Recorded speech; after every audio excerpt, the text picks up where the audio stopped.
Welcome to Conversations with Consequences, now on EWTN Radio. I'm your host, Betsy Fentress, and we are happy to have Mark Riebling with us to discuss his fascinating book on Pope Pius XII and his heroic work trying to save Jews during the Holocaust. It's called Church of Spies, the Pope's Secret War Against Hitler. And I think with the rise in anti-Semitism that we are all experiencing, this is a really timely book. Thanks for your time today, Mark. I'm happy to be here. Thank you for having me. So I know that you're knee-deep in another project right now, but right today we're going to talk about this great book that you published, and there's been a lot of new material since you published your book. So first of all, can you give us a glimpse into the secret story of Pope Pius XII and the plot of your book? Sure. Basically, this was a very unique situation that came out of Pius's difficulties with the German cardinals in 1939, right after he was elected Pope. The cardinals from Germany, as from many other places, came for the Pope's coronation and, of course, were voting in the election. And so before they went back to Germany, the Pope sat them down in a secret meeting in his library, which, unbeknownst to the German cardinals, he had secretly taped so that he could be very aware, I guess, of how each one of them was thinking. And so his staff would know what was going on in these conversations, which were held under the presumption of privacy. But what surfaced in these conversations was that the German cardinals did not want a direct conflict with Hitler because Hitler was so popular at this time, right before the war started, Right. that the sense was that the German Catholics would experience a great conflict of loyalties, church versus state. So the idea that came out of these meetings was that they should resist Hitler, but that they should do it in secret, and that the Pope himself, as a sort of leader of peoples of all countries, should publicly refrain from too much criticism, except in an abstract way, right? So even today, we see the same kind of thing going on when places in the Middle East, Christians are being crucified, and the popes are speaking in a general way for humanity, but not criticizing the particular governments involved or terrorist groups involved, because they're worried that this will worsen the persecution and worsen the plight of the victims. So from this initial conversation, you had kind of growing like a black pearl, a number of contacts with the resistance, particularly with the German generals, who many of them were these super conservative characters who were worried that after Hitler was done persecuting the church and persecuting the Jews, he would turn and persecute the aristocracy.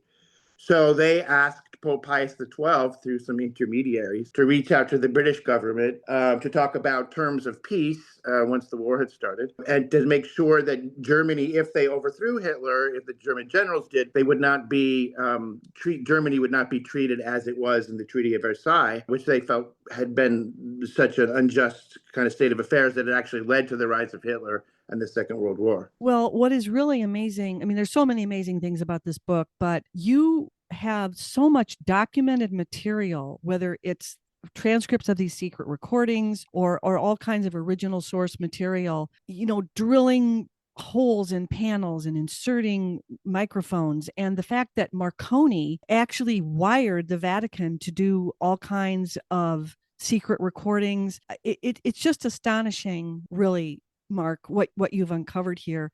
But also what struck me was that the Germans had really been anti-Catholic. I mean, the German hierarchy, from Hitler, it's coming mostly from Hitler. They really wanted to crush the church, didn't they? Well, they really did. And this is something that when you get a totalitarian or certainly strong authoritarian regimes anywhere, they don't want higher loyalties than their own political agenda and political power, because this, creates the possibility of resistance and of people having other goals, and that's considered inefficient, certainly if you're a tyrant. We see this very much in communist and also in fascist and other kind of regimes. So yes, and the church, of course, in Germany, this is the source of the Reformation, right? This is where you have all that going on. And actually one of the interesting things was that Hitler persecuted both confessions, the Catholic Church more because it was considered an international organization, sort of like the communists were considered an international organization, organization. And Hitler didn't want anything international. It was all nationalism. It was, Germany first. And so this was one of the things the Nazis wanted to do, was eradicate any kind of international or global influence. And this led them to do a number of things, which kind of put both the confessions, Catholics and Protestants in Germany, in their place and back on their heels. And one of the most surprising things to me about this story was that really, as the two Christian confessions in Germany really got together and started talking to each other and having dialogue for the first time since the Reformation, this is 400 years, and they're talking to each other and meeting secretly. And this is really the origins of what becomes Nostra Aetate. And the church's decision really began under Pius XII in the later years of his reign to consider, how the church in the modern world could accept the fact that there were other confessions and that there might not be in anyone's, foreseeable future a rapprochement between Catholics and Protestants. And, there was a lot of resistance among some of the more conservative quarters of the College of Cardinals to accepting that there could be other ways to God. And, because there was a sense of, well, if we kind of accept this, it's sort of licensing it, right? So it was a very delicate balance. But I think what you saw was that in this lifeboat situation where you had people, eventually you had Dietrich Bonhoeffer, a Protestant resistance historian who was eventually hanged for his involvement in these plots against Hitler. He was in the Vatican crypt in the summer of 1942 with this colorful character, Joseph Mueller, or Joey Ox. Joey Ox, right? He was the Pope's liaison with the German resistance. And Bonhoeffer is meeting with the Pope's inner circle and his right-hand man, Father Robert Leiber, a Jesuit. And they're talking about how, after the war, the two confessions can kind of get together and maybe lessen this acrimony, which has divided them for centuries. And so when you finally do find, during Vatican II, the church's just very, statements apologizing for certain things, or trying to make nice with non-Catholics, this really goes back to Pius XII's decision to partner with the German resistance and partner with German Protestants in trying to get rid of Hitler. Yeah, it's very interesting, and correct me if I'm wrong, but one of the takeaways I thought was that the Lutherans had more of a problem of what they called tyrannicide. I love the discussion that you bring out in the book where they really wrestled whether it was wrong to assassinate a person, to murder a person, basically Hitler, for the common good. And I think that the Jesuits seem to have less of a problem or to justify it than maybe some of the more pacifist Protestant leaders. Well, that's true. And I think that definitely there are a number of statements which Luther made, better a prince doing wrong than a rebel doing right. And, the disobedience to state government is a worse sin than murder. And, it's possible to kind of make too much of these statements, maybe take them out of context. But the fact was that most of the German military were these Prussian Protestants and Lutherans, and they wrestled with the question of, okay, our faith is going to be more important than our flag in this case, because the flag is doing truly horrendous things. But our faith also tells us we should obey the flag. And so Protestants did not have a firmly developed doctrine of resistance, unlike Catholics who, going back to St. Thomas Aquinas and in some ways even all the way back to Augustine, had a very clear doctrine of, look, the emperor is not God, right? The state is not God. God is above the state. And this is what's always made Christians such a threat to tyrants. And so when people talk about, the church acquiescing with tyrants and this kind of thing through its history, well, the church, for the most part, has not had a large army. So it's, been at a disadvantage. But in doctrine, the church has always said that there's a law above the written law. There's a moral law that's above the state law. And Thomas Aquinas had dealt with this extensively, as did Jesuit theologians afterwards. And one of Thomas's big points was that, okay, let's say you've got an evil leader and he's doing bad things. That's not enough to overthrow him and to make that morally permissible. There are certain conditions that need to be met. You can't just overthrow anybody just because you don't like them. And what these conditions were spelled out in a lot of detail, a lot of different books. But one of the main things is that you can't, by removing a tyrant, bring about a state of affairs that's actually worse than under the tyrant. Worse. No, So that was just a really, I just loved the way that you explained all, like I said, the wrestling that these people did and all the finer points of the legitimacy of doing it. exactly. So you get rid of Hitler, what comes after, right? You get rid of Saddam Hussein in Iraq, who comes after? If it's Al Qaeda and ISIS and this kind of stuff, is that better or is that worse? And the problem is you don't know the future, you can't see the future. So really you have to kind of figure out what's the most likely thing to happen given the conditions on the ground, given human nature, given history, given precedent. It's very complicated.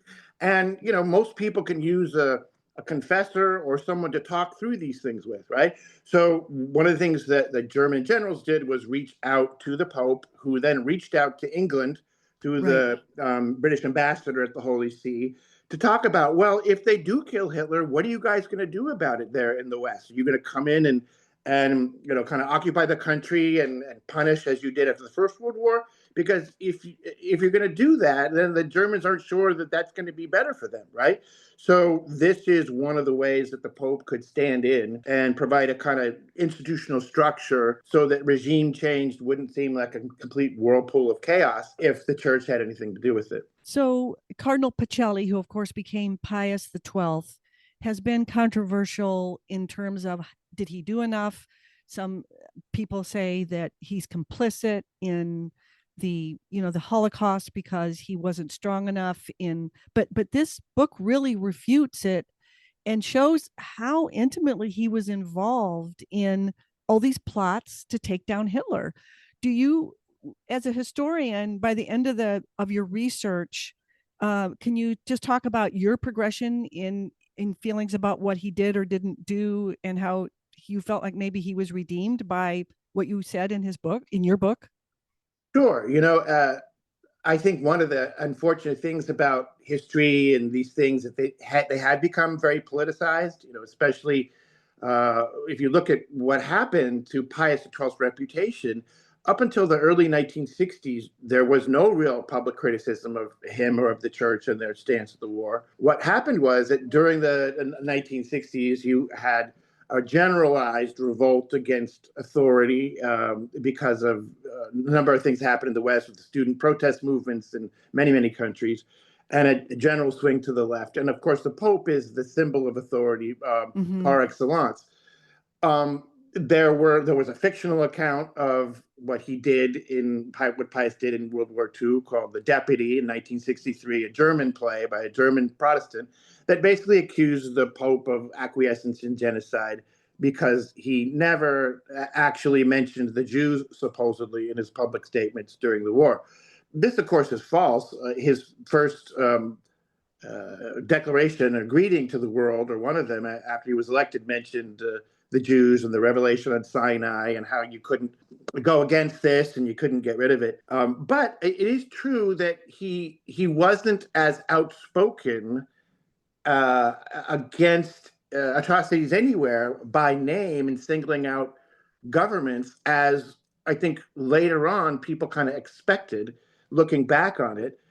And I think it's always necessary to look at the total context and say, well, what's your reasoning here? Because he actually never criticized the Soviet Union by name, or Joseph Stalin by name, or Lenin by name, even as they were persecuting and instituting atheistic communism. He denounced communism by name, right? So he didn't actually denounce a particular state, and this is a long practice in the church. But what happened was in the age of mass media and in differing climates of opinion, the church became to seem sort of a relic. And Pius XII had this a weird position where he was kind of the last medieval pope and the first modern pope at the same time, because the church, for I think very justified reasons, held back on a lot of stuff that it looked at modernism and it said, well, this isn't what we're about. And just to take a quick example, and I'll get back to the nub of your question, but in the early 20th century, liberal Christians in Europe were all about eugenics and the racial superiority and all this kind of stuff, and they mocked the church for not accepting that certain races were genetically superior to others. And the fact that the church held back and said, well, whatever you say the science says, people are still equal. This became a great cause of mockery of the church. And of course, then Mm-hmm. later the liberals changed their mind, but they never said to the church, we're sorry. And it turns out that one of the reasons that Hitler really regarded Pacelli, Pope Pius XII, as such an enemy is that because Pius XII had consistently denounced racism, so-called scientific racism, eugenics, and all this stuff.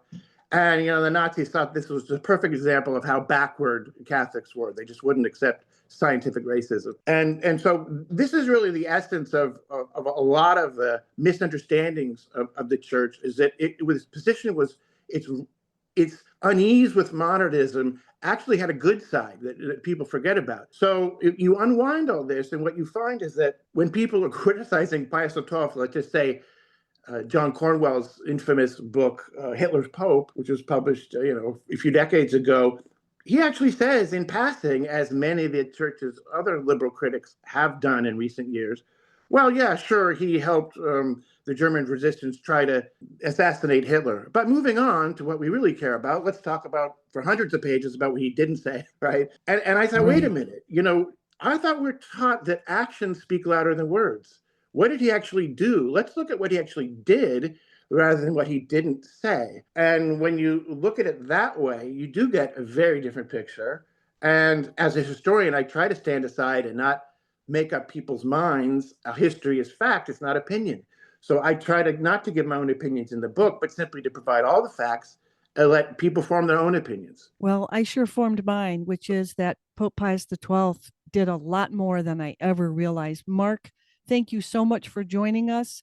And I would recommend to every person who is listening to pick up Church of Spies, The Pope's Secret War Against Hitler by Mark Riebling. Thanks for joining us, Mark. Thank you. Anytime. Welcome back to Conversations with Consequences, where I am joined by TCA Chaplain Monsignor Roger Landry from Nigeria. Monsignor, how has your trip been going, and can you give us some highlights so far? So this missionary pilgrimage has been really eye-opening for me and very spiritually rewarding. But one of the things that I've noticed is the awesome gratitude of the Nigerians for the sacrifices that American Catholics make to be able to help their church function here. So the World Mission Sunday collection in October that goes to the Society of the Propagation of the Faith, anything that they do for the Society of St. Peter the Apostle, which helps in their bursting seminary. I'll get back to the seminaries in a second. Likewise, the various things like mite boxes, etc., that go to the Holy Childhood or Missionary Childhood Association, all are having a huge impact here. But if I had to choose one thing that's really moved me, it's the visits so far to 3 of their seminaries. One seminary is the largest seminary in the world. It's got 713 seminarians, called Bigard Seminary, named after Jean Bigard, who was the young woman who sold her house in France in order to help a missionary bishop accept seminarians in Nagasaki in 1889. And it's grown into this worldwide pontifical mission society. The U.S. by far is the biggest international supporter, but Bigard Seminary, they're now building a library that was helped for with the support of American Catholics. Fulton J. Sheen, 75 years ago, was helping to build up the place with the Catholics of his own generation, and he's very well known there. It was just an incredibly edifying place to be, very manly. They're studying hard. Their liturgy was incredibly beautiful. The choir was one of the best choirs I have ever heard. And, when you're working in a seminary, you only have seminarians for a short period of time, and their choir was just unbelievably beautiful. And so I showed on up, and they wanted me to be the principal celebrant, which was a great honor for me. They said, the last Sunday of every month, we normally do the Mass in Latin. Are you okay with it? And I said, seek. Yes, in Latin, I'm very happy to do it. But I started singing the Mass. They knew all the parts very well. They prayed. I mean, this is a very well-formed house.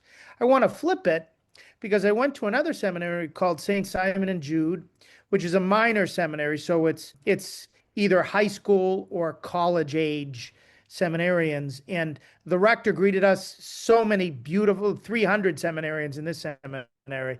But the rector started by saying, I after the welcome and everything else, I just have to bring you some of our needs. Our first need is my seminarians are really, really thirsty. And I said, what do you mean? He said, we don't have water. I said, give me more. And he said, we only have 10 hours of electricity a week from the government. And so we have to be very judicious in how we use it to run the pumps in our wells because we can't get enough electricity to the pumps in order to pump up the water for the seminarians to have water to drink. Wow. And we don't have the money for a generator. We don't have the money for solar power. They've got 300 seminarians and they've got applications for another 200 for next year. And they're lacking some of these basic necessities, but they're still cheerfully coming on out, learning the best they can. But when you don't have more than 10 of the 168 hours in a week of electricity, the students can't study when it gets dark. The students cannot have fans on at night. And in Nigeria, it's pretty warm at night. So the seminarians can't really sleep much when there's no fan blowing, at least.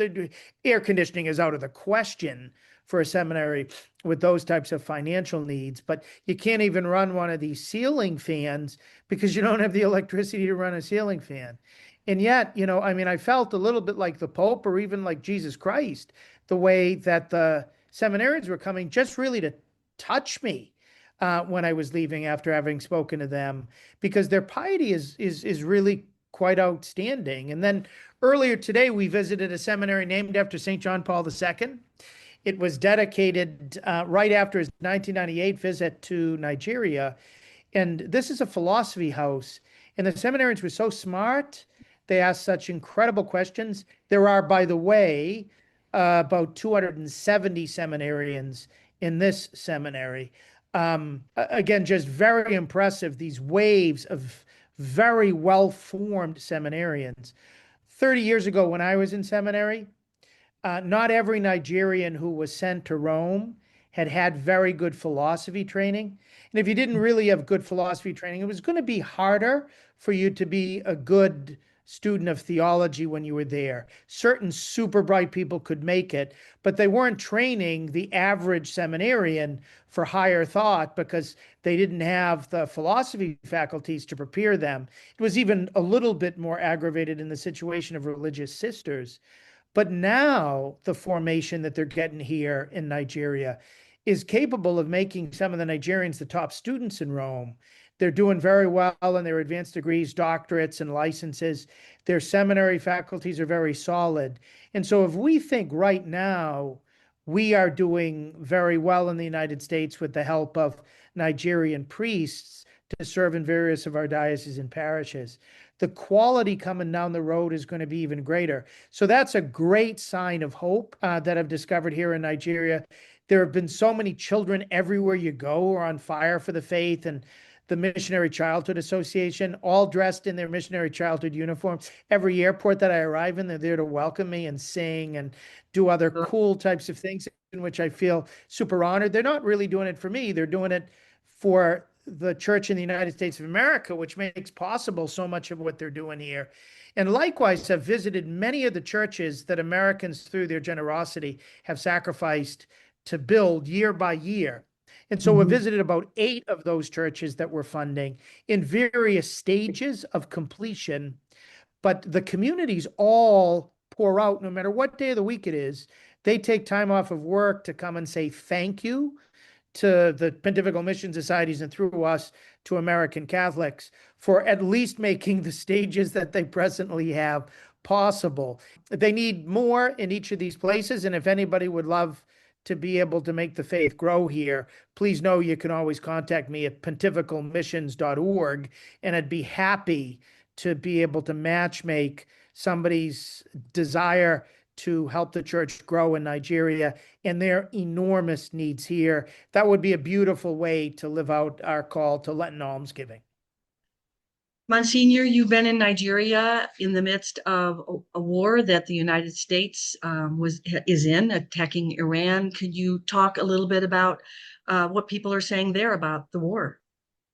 So they're paying very close attention to it. I went to have lunch today at the residence of a bishop in one of the dioceses here, and he had CNN on in his living room watching coverage of what's happening in Iran, because they likewise grasp that this isn't just a dispute in the Middle East. This isn't just a three-country conflict, but this is something that impacts everybody throughout the world. And some of the questions that the seminarians have been asking me, they're asking about a moral frame for how to understand it. And, we do need to be concerned about how this is going to impact everything. It has impacted flights. Thankfully, my flight to return home to the U.S. is supposed to go through London, not through the Middle East. And so I hope that my flight is not going to be impacted. As of now, it's still scheduled. But yeah, the people are here. We're praying for it at every Mass. People are asking the right questions. I mean, nobody's confused about the fact that the Ayatollah Khomeini was a bad dude. Everybody grasps that, but they are concerned about preemptive strikes and the morality of all of that. That doesn't align with Catholic morality about the just war doctrine as you head to war. So there are a lot of questions. We Catholics have got to be praying. We've got to be holding our governments to high standards.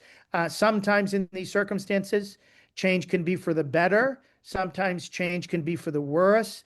And that's why it's important for us not to be impetuous with these types of things, but to study them, to bring the principles in the light of Catholic social doctrine to the particular questions that are there, like just war doctrine, and advise those who've got the solemn responsibility before Almighty God and before the human race to make the decisions about war. Thank you, Monsignor. God bless you, Betsy.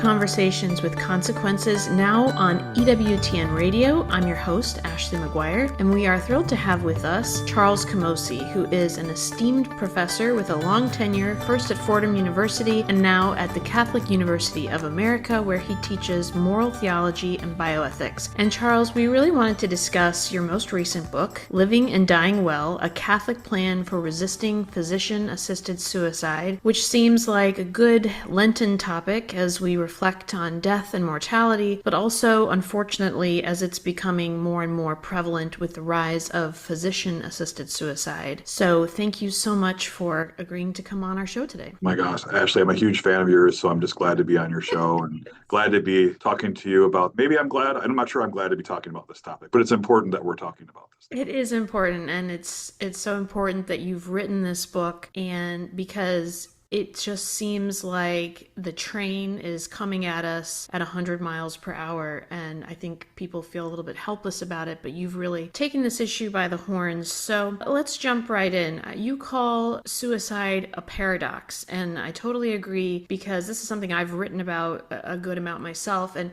whenever I go to look up a data point, the first thing I get is the hotline. And it's like, what is going on when we live in a world where there's this growing push to legalize it, and yet this concurrent concern about stopping it? So can you break that down for us a little bit? Yeah, it's really interesting. I'm not sure I have a full handle on what's going on. I'm better at pointing out the inconsistency and less good at pointing out why it's there. But yeah, I've had this experience that you've had. I Google around or put, whatever in my search box, and a 1-800 number signs up, say, are you okay? Basically, like, suicide is bad. You should not kill yourself. In fact, call this number so you don't kill yourself. In some other contexts, you and your listeners have probably seen some of the viral videos and pictures of people being saved from jumping off a bridge or jumping off, a building or something like this, where people will physically wrap themselves around the person. I saw one picture of somebody who apparently had taken off his belt and wrapped his belt around the person so he couldn't jump. If there's anything that's an example of not allowing somebody somebody's personal autonomy and choice to supervene against the goodness of their lives, that's it. But as you point out, in other contexts, we just take a little more time. Maybe we coat it with a kind of sprinkling of medicine and healthcare, and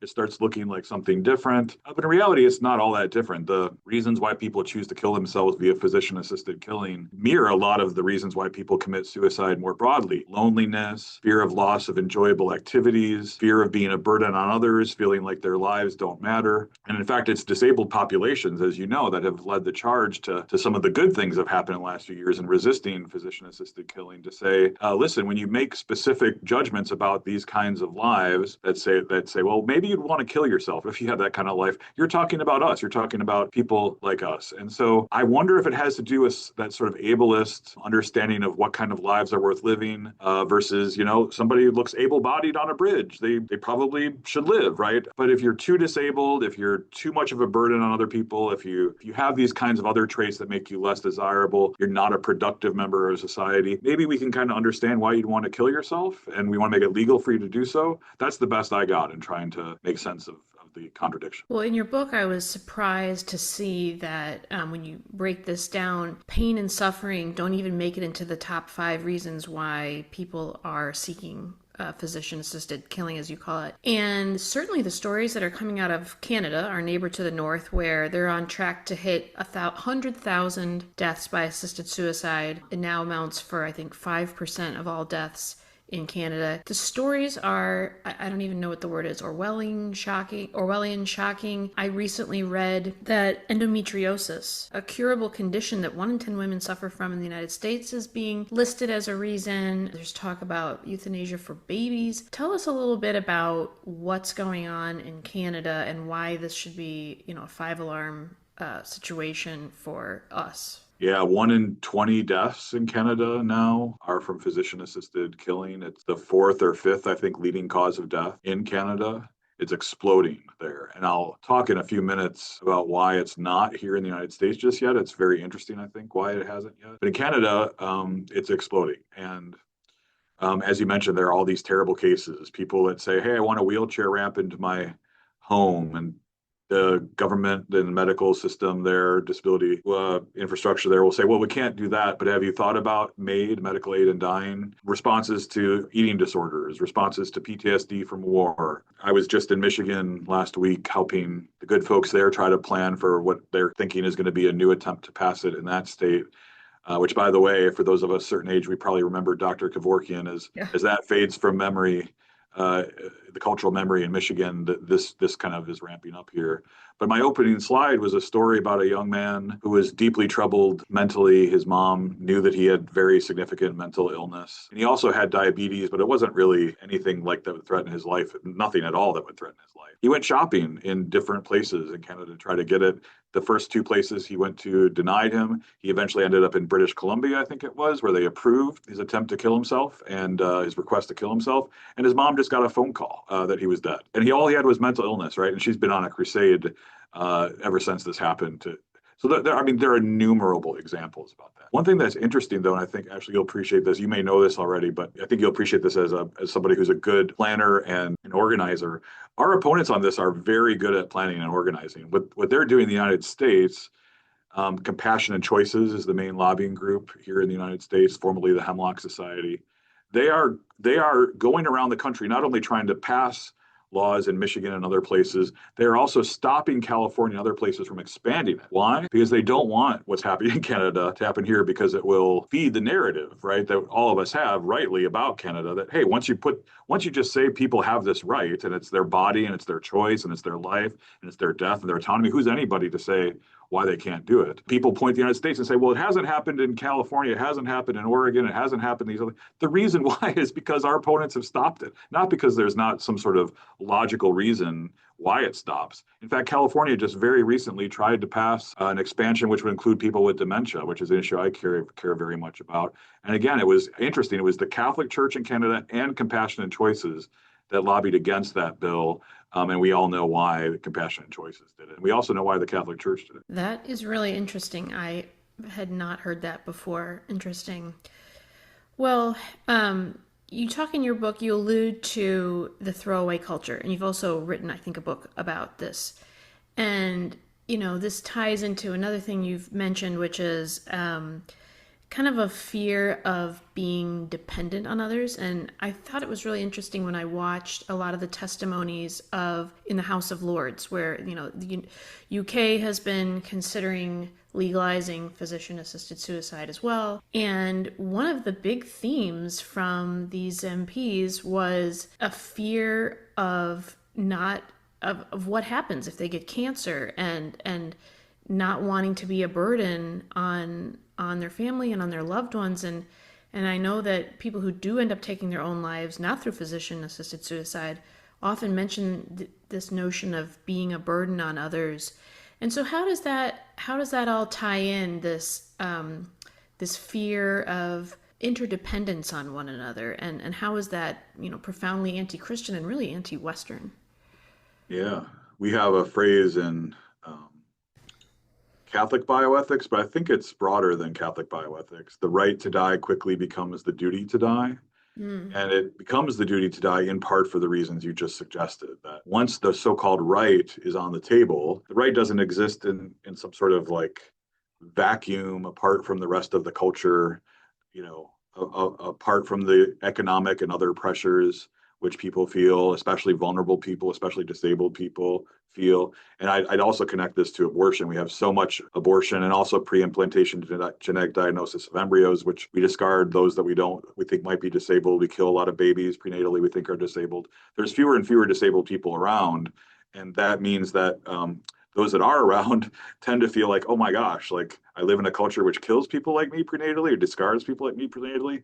And maybe if I get this at the end of life, I've already been formed by a culture that says if you're disabled, maybe we don't want you around. You ought to be, again, this productive member of society. Well, if I have the right to kill myself, it can very quickly become at least a forced or coerced duty to kill myself. Why would I want to be a burden on other people? Isn't that the worst thing you can be, especially in the United States, where you're supposed to be a productive member of society? We don't want all these social welfare programs to have to be overburdened by you. We need you to do the polite thing and sort of end it all, like put yourself out on the ice flow and just don't be a problem anymore. This is what Pope Francis's major insight about the throwaway culture. It's not so much, although it is sometimes about direct killing. It's more about like, just don't you know that we don't want to take care of you right now and you're a burden on us? One of my favorite bioethicists is a Protestant named Gilbert Mylander, who wrote an article in First Things.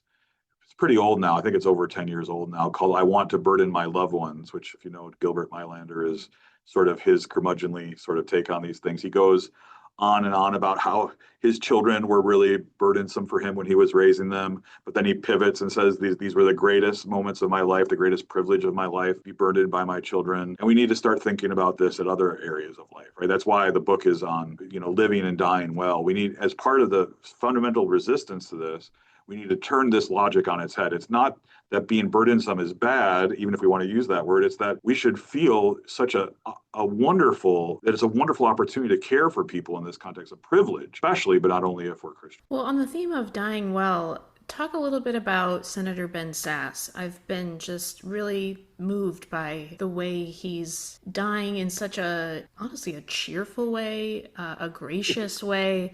I mean, talk about dying well. Like, if I die, I hope I die half as well as Senator Ben Sasse does, and I hope he gets as long as he can on this earth. But can you talk a little bit about him and his example? I've been so taken with him, too. I was already a big fan of his before this. In some ways, it's now unsurprising, given what an extraordinary person he is, that this is happening now. But in other ways, it's just completely extraordinary how he's done this. Yeah, I just have to say this. I particularly love the idea that I'm a big basketball and sports fan more generally. He uses the analogy of there's a lot of basketball to play in the last 2 minutes of a game, and he's trying to do that for this last 2 minutes. I think that's just a unbelievably amazing analogy. But what he's living out is memento mori. It's a ancient tradition that now he's been forced to do this, so let's just be clear about that, because he's had this disease. The memento mori is meant to be lived out throughout all of our lives, right? That we are constantly focused on our deaths, that we're hyper aware of the fact that we're going to die someday. This is, again, what makes the Lenten season particularly appropriate for our conversation, which is why, for the priests out there, please use, when you administer the ashes, please use the remember that you are dust, until dust you shall return, for all of us, because that's what we need to hear. We need to hear the memento mori throughout Lent, but especially on Ash Wednesday. And when you do this, you not only clarify what your own life is about, because it is the fact that we'll die someday that really gives our lives the kind of meaning. I'm a big Tolkien nerd, and I love the idea of the humans talking to the elves. The elves really live forever, right, if they're not killed, but the humans are mortal and will die someday. There's something beautiful about the fact that humans are going to die someday. It gives our lives meaning. It also, in a theological context, lets us know that this is not our true home. We are pilgrims, and our true destination is heaven. It's union with God and the beatific vision. So I love what Ben is up to. I think it's just so beautiful, but it's not meant for just people in his situation. It's meant for all of us. Jesus himself, of course, says, you know neither the day nor the hour. Don't waste your time building up treasure and building up storehouses for yourself. Think about the ultimate things. Keep those ultimate things always before you, and that will help you live and die. Well, we have just a minute left, but my understanding is you're consecrated to Saint Joseph, who is the patron saint of a happy death. Yeah, it's interesting. Saint Joseph, I'm doing my best as somebody who does things like podcast interviews. Saint Joseph is the guy who slips into the background, that puts Mary and Jesus first, right? And lives a holy life, lives a life that is attentive to God's will in very particular ways through the angels and dreams and these other things like that, and makes hard decisions. And according to tradition, died pretty early. And Jesus was probably present at his death. I love paintings and images of Jesus being at Joseph's bedside when he was dying. And I try to keep that in the center of my mind. Like I have children, as I know you do, and it's tough to think about this, but I think it's important to pass this on to the next generation in particular. And Joseph undoubtedly had to talk to Jesus about this, the fact that he was going to die someday. And this is Jesus' possibly first important, interaction with death, especially someone so close to him. So I try to keep St. Joseph close in all of this, and I would commend Joseph to anybody listening to this to help them do the same. Well, Professor Charles Camosy, it's been wonderful talking to you about this difficult but important topic. And where can our listeners find your work? Probably charlescamosi.com is the easiest way to go. You could just Google that probably and find it. Also, I'm on the cesspool known as X Twitter. So if you want to try to find me there too, that's not a terrible place, I guess, to find what I'm up to as well. But thank you for having me on. Thank you so much. Welcome to Conversations with Consequences, now on EWTN Radio. I'm your host, Mary Fiorito. And I'm Ashley McGuire. And I'm Betsy Fentress. And we are so glad that this week you are here with us as we discuss the latest social media fury. Many Catholics were following this after a viral tweet from a woman who describes herself as a pro-natalist and claims to be pro-family, said it was irresponsible for someone to have 9 children. So this woman on Twitter, Rebecca Reed, took to Twitter, or X now, I guess, to write, I am a pro-natalist, pro-kids, and pro-family. But there is no good reason to have 9 children, especially while running a business. And she was referring to the woman who is the CEO of something called Ballerina Farm, which I was not familiar with, but actually I believe that you know something about this particular public figure. Yeah, Hannah Nealman has been the subject of a lot of controversial articles. People kind of call her the original trad wife. It's an online trend that has also sparked a lot of debate and discussion, where women kind of post Instagram stories and photos and are influencers promoting a traditional lifestyle, usually a stay-at-home mom with bigger family. And I think it's great that stay-at-home motherhood and motherhood in general and domestic life is back in style, if you will. But anyways, Hannah Nealman is extraordinarily wealthy, and she just announced she's the head of Ballerina Farms, which is a farm and agriculture company, but she just announced that she's having her 9th kid. And so it's promoted a lot of discussion, including this tweet that you read. And really the tweet that got, I think, even more response than that original one was a follow-up that she wrote where she said, you cannot give 9 children adequate time, attention, and connection. You are unquestionably, with 9 children, spending less time with your children than a working parent with 2 kids. First thing I found really encouraging was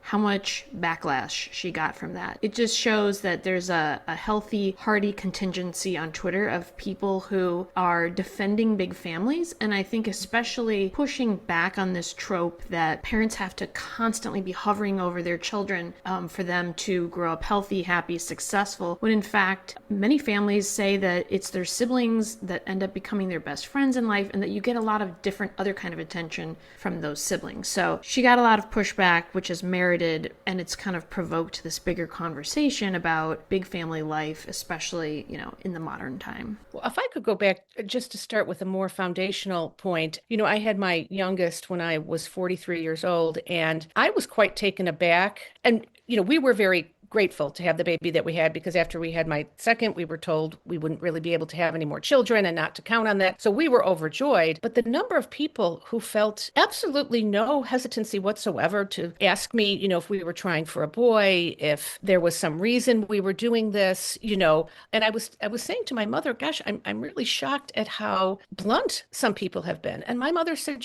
back in the day, in the 70s, she said, almost every family had what they called a caboose kid. And no one thought that was strange. It was very common. And she said, this is where people have sort of lost their sense of human decency and manners. There is one response when someone is telling you if they're having their first child or their 12th child, and that response is, oh, congratulations, you must be very excited. That is the appropriate response. And no one is entitled to an explanation or any additional information unless you choose to share it with them. So I guess, having gone through that myself, I didn't realize how this had kind of morphed into a part of what is now considered like cocktail party conversation or pleasant conversation. I'm the 10th of 11 children. So believe me, the jokes have been running from the day I was born, and I was fine with it. I loved all my siblings, the richness of my life from all the things I learned from them. In addition to my parents, I can't even talk about. But it's funny that you brought that up about how people say things in public, because when I have 6 kids, and I remember being in Sam's Club one time and somebody came up to me, and I had my other kids with me. I can't remember. It might have even been my 4th pregnancy. And they said something possibly a little snarky. And I said, I'm just so excited to have a big family. And then they said, you know what? Actually, I really want another kid, but my husband doesn't. And that happened to me multiple times. Once I gave them permission that it was okay to want a big family, they always confessed that they would like another child. Yeah, Betsy, I had that experience so many times with my youngest. And, here I am, the 43-year-old mother on the playground picking up my other 2 kids. And I remember one mom so distinctly going, you're so lucky your husband let you have another. And then the other mom said to her, like, don't get too close because, you're going to start to want one yourself. It made me so sad for them. Part of that is obviously, a contraceptive mentality that had worked its way into their marriages. I'm assuming that, but I think I'm probably correct, that they weren't following church teaching probably, or didn't know it, or it was never adequately explained to them. But it is something that really does strike a nerve, and particularly when women, get to the age where there's no going back, and then you have that regret. And I do remember someone saying to me, kind of a kindly grandmother figure in my life, saying, you never regret having one more. Well, it does seem to be a universal thing that nobody regrets having the children that they have, but they do regret. I can't tell you how many people have said we wish we would have just had one more. And interestingly, there's more and more data and social science on this. And one of the data points I saw recently was that children of big families are more likely to go on to say that they want to have a lot of children and then go on to have a bigger family themselves, which suggests that whatever the so-called neglect is that big families are being accused of, parents of big families, is not true at all. Because if you had a miserable childhood as a child of a big family, then you would go on and make the concerted choice statistically to have a small family, but that doesn't seem to bear out. And again, I think it's worth, I saw another thing recently about how some of the most emotionally durable generation are the children who grew up with a lot of what we'd call healthy neglect. Being able to go out unsupervised on their bikes, ride around the neighborhood, not have their parents know exactly what was going on at all times, or have their days filled with endless structured activities, something that I, as a parent of 5 young kids, struggle with myself. So I just thought all of that was interesting. Yeah, I have a neighbor who grew up, she's the only child of only children. And so she grew up not only with no siblings, but she had no first cousins, no aunts or uncles. And so when she got married, her goal was to have a big family because she felt like she missed out on so much. It's one thing growing up as an only child, but then growing up as the only child of only children, when you don't have really family parties, your grandparents are all there is, and maybe some second cousins, that sort of thing. But just tragically, in my opinion, after their 3rd child, child, her husband had himself sterilized and didn't tell her. And she thought that they were trying for a fourth child. And then just going through some paperwork one day, found, a medical bill for a vasectomy. And the marriage ended in a divorce because of it. It was just tragic, as I said at the outset. But, when you think about how critical child rearing and child raising is to most marriages, it does strike me as odd that these kind of things seem to come as surprise to couples as they get older. Does that make sense? Yeah, it really does. And what I keep thinking about is that nobody really knows how anything is going to play out. You don't know. Tragically, I know several people who have lost children in the last 5 years, and they could never have imagined that their only son would be taken, and sometimes under very tragic circumstances. And consequently, I have a friend who lost a daughter in her early 20s. And she told me that her son said, I will have at least 3 children. And I still kind of get upset when people say, I'm going to have a big family, because there's hubris in all of this that I think we should avoid, whether fear of having children, fear of the burden and the financial burden, for certainly of having a large family. There's that cheesy neon bumper sticker, easy does it, or one day at a time, but that's kind of the mentality that you need to have so you won't be heartbroken in any of these circumstances. Well, and doesn't it crystallize for you the wisdom of the church's teaching on family planning? And I had an older mom friend also tell me this, that, whether you have 2 kids or you have 15 kids, if you've been using NFP, even if you're using NFP to regulate births or to space them, that you never did anything to interfere with what God's plan would have been. You were open to God's plan, you were being prudent, but at the end of the day, God still had the final say. And there's a great freedom in that when you hit, say, 45, and you think, okay, we didn't do anything intentionally to limit having more children. And we have the children God sent us, and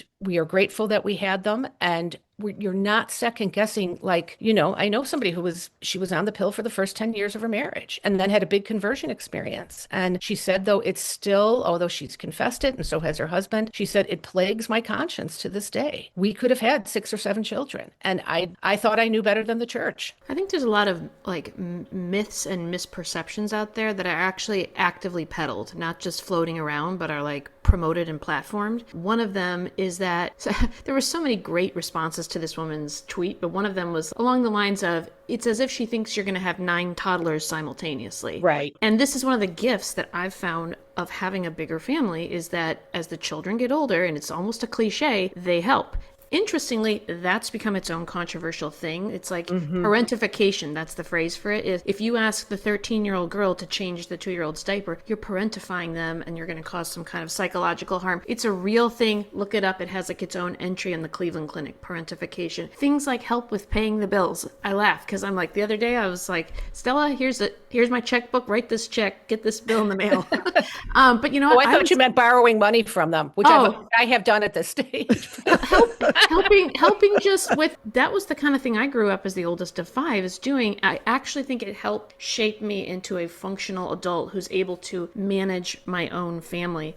Another thing is, as I was saying before, about actively platforming negative voices. The Cut magazine is doing a series right now on women with young children who regret having children. And this is what we're up against. I mean, first of all, that is the hardest period, is when you have infant to toddler. Many of them are probably actually struggling with some form of postpartum depression and need help. And don't get support. Yeah. But these are the narratives that women are being inundated with. And so I think we do have to be understanding and sympathetic to the reality that, we've been so blessed as Catholics to hear positive voices, positive narratives from the church talking about children as a gift, helping women to find community and understanding as mothers. But we're the exception to the cultural norm. And the voices out there are really sinister and I think actually exploitative of women and mothers, and actively using their suffering to promote an antinatalist culture. Yes, and so we hope we've given you some perspective on the latest cultural touchstone here. And to learn more about us at the Catholic Association, please visit thecatholicassociation.org to follow everything we do in radio, TV, print, online, and in our local communities.